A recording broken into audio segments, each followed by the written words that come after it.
before NIH denied that there had been any funding whatsoever that had gone to Wuhan, and then ultimately had to admit after public reporting that indeed there had been gain-of-function research with NIH money through EcoHealth Alliance that had gone to Wuhan. My question to you is this: has the NIH done, under your leadership now, a thorough review of all of the grants or other funding streams that may have gone not only to Wuhan, but to other labs in China? Do we have a handle now on what NIH was doing over the last decade plus in funding? I think this is so important because we were misled. I say we, I mean the American people, were misled and lied to. And those of us who said, wait a minute, we think there's a funding stream there, we were called conspiracy theorists, kooks, crazies. It turns out it was 100% correct. So has NIH done a review of what funding streams have gone to Wuhan and to other labs? So I've been focused primarily on making sure that we don't currently have or in the future have. So I put in policies to have better oversight of foreign collaborations. I've worked very hard on the dangerous gain of function. We paused 40 grants that have some potential risk of dangerous gain of function and put in policy so that never happens again, because to me, that's the most important thing. We can't ever do it again. I'm working on the review. It's a long review, and and I'd love to work with Congress, and it's something that other parts of the administration are also interested in. It's a long, complicated story that unfortunately doesn't just involve the NIH. It also involves partners, foreign partners, and so I think it's something that we really should do, but we haven't. I can't tell you we completed it at this point. Don't you think that accountability is important? I mean, don't you think to restore public trust it's important that we level with the American people, that there's transparency, that we correct the record and say, here's actually what your government did with your tax money? Maybe it'll be little. I mean, maybe there won't be much beyond what went to Wuhan. I hope that's the answer. Maybe it's more than that. Whatever it is, I think the public deserves to know.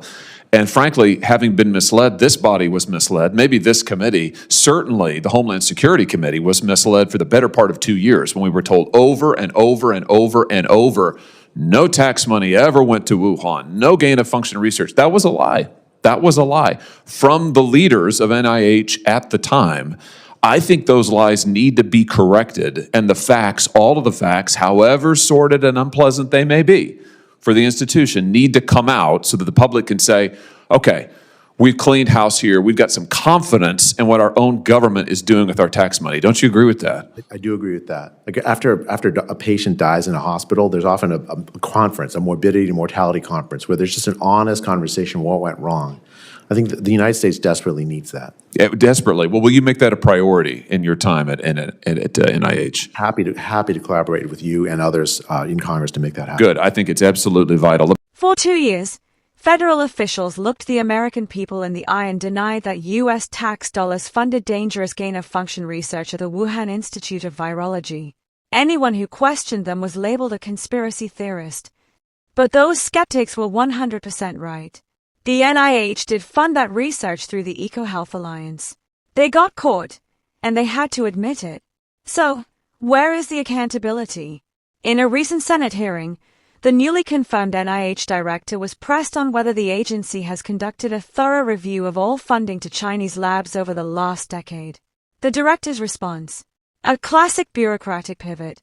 They highlighted new policies and future oversight, but ultimately admitted that a review of past actions is a long, complicated story and remains unfinished. Let's be blunt. Hiding behind the excuse that this is too complicated is exactly why public trust is shattered. It shouldn't take years to track where American tax dollars went. The NIH is adopting a posture of self-protection rather than absolute transparency. As the senator rightly pointed out, Congress and the American people were deliberately lied to.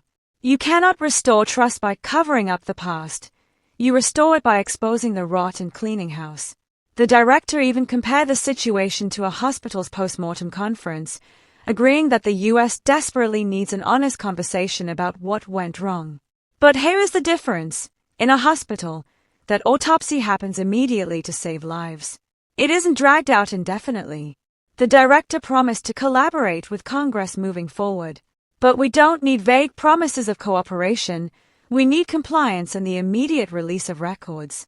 Federal agencies do not get to lie, get caught, and then control the timeline of their own investigation. What are your thoughts on this exchange? Let us know in the comments below. And be sure to like and subscribe for more updates.